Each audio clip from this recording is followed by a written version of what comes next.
Hello everybody, my name is Elliot and I'm from hahagarden.com. Today we're going to talk about amaranth. Now there's two common types of amaranth, the green amaranth and the red autumn amaranth.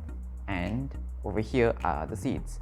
These tiny seeds that are just black color, nothing too special, but they are very tiny. Okay, so here is some fun facts about amaranth before we begin. Now, do you know that in 1985, the astronauts in the space shuttle Atlantis tried to germinate amaranth in their spaceship, and I think they successfully grew amaranth. And not only that, the NASA chefs made some amaranth cookies for the mission. Now, if amaranth was able to grow in a spaceship, then that means we should be able to grow it in our own gardens. And not only that, since astronauts ate the amaranth cookies, the Mao wants to get in, but we'll let them in later. Anyways, if astronauts can eat the amaranth cookies, then that means they must be very nutritious. They are high in vitamin A, C, K, and they have a lot of folate. For those who suffer from anemia and iron deficiencies, eating amaranth is a great way to cure your deficiencies because it is even more nutritious than kale. One of our amaranth actually grew up to 5 feet. Now, bear one thing in mind is that the roots are very long. Now, when your amaranth reaches that size, you don't want to eat the leaves from the bottom. You want to eat the leaves from the shoot, because the leaves at the bottom will be too hardy and will not taste good. And one amaranth can produce up to 200,000 seeds. That is a lot of seeds.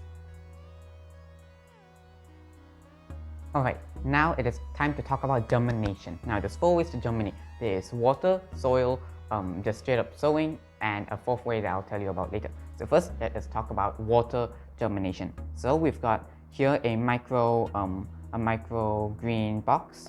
So basically what we do is put water here, and then we close this up, and then we take some seeds and just pour it here.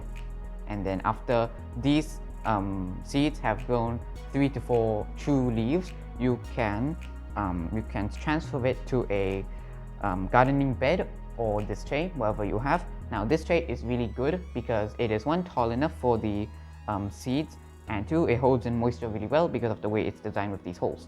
Now second way is with soil. What you do is take a seedling pot or seedling tray, and then you can just put your seeds in the tray or pot, and then once it has grown 2 to 3 true leaves, you can transfer it to your gardening bed or whatever you have. And then the third way is just sowing the seeds directly. What you do is you have soil with some compost, because the amaranth likes the soil to have a lot of minerals. So you mix in some soil and some compost. You put it in the gardening bed or whatever you have, and you just put like 3 to 4 lines of seeds. And then the 4th way is what we learned from the Papa company, the ones that produce these seeds, as you can see here, right?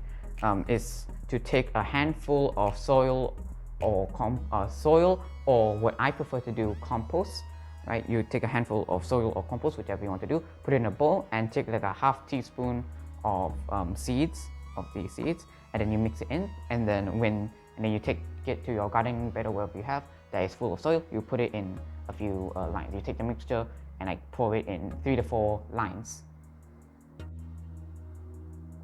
The Papa way of germinating is not actually a bad idea, because it will prevent the seeds from clustering together. Now, if you're transferring your seedlings into your gardening bed, you should space your seedlings apart 10 to 15 centimeters. And if you sowed your seeds directly into your gardening bed, then what you do is you remove the not as healthy amaranth to make more space for the healthy ones.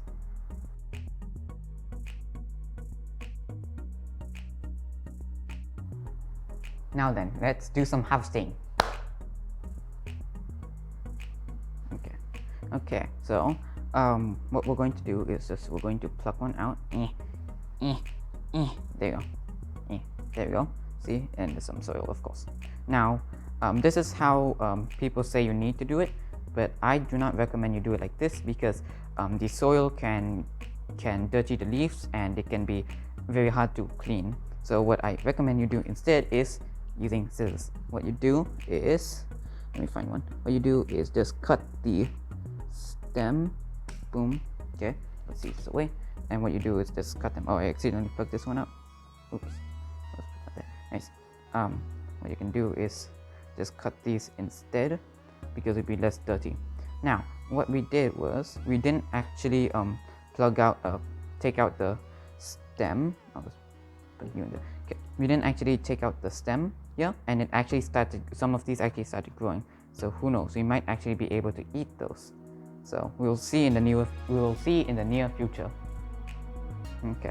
So when you finish harvesting your first batch of your leaves, you can wait a week and harvest the second batch because obviously with so many adult plants, some plants will be slower to grow because they don't get enough nutrients or they don't get enough sunlight, whatever.